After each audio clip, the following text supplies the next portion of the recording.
TypeScript was created in 2012 to bring optional static typing to JavaScript, enhancing code quality, scalability, and the developer productivity for large-scale applications. Why learn TypeScript? The first and the primary reason is that for type safety, so it catches errors before runtime with the static type checking.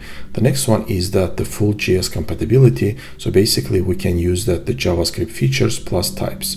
Also, it's perfect for the scalable code bases. So for example, let's say that for large projects or large applications, we can use TypeScript.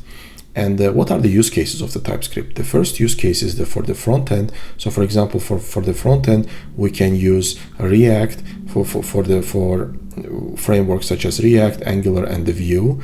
We can use it with the TypeScript for better maintainability.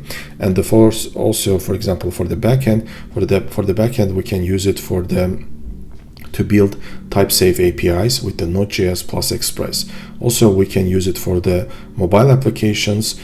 We can use it with the React Native for scalable iOS and the Android applications. Another use case is that we can use it for the desktop applications. For example, we can use it with the Electron. Also for the AI and the machine learning, we can use it with the TensorFlow JS or Onyx.js for type machine learning models. Also for the Web3, so we can use decentralized app with the TypeScript and the Ethereum. And the next use case is we can use it also for the metaverse and the AR VR. So we can use, for example, frameworks such as 3JS and the Babylon.js, and also we can use it for the game development with the frameworks such as Phaser and the Play Canvas.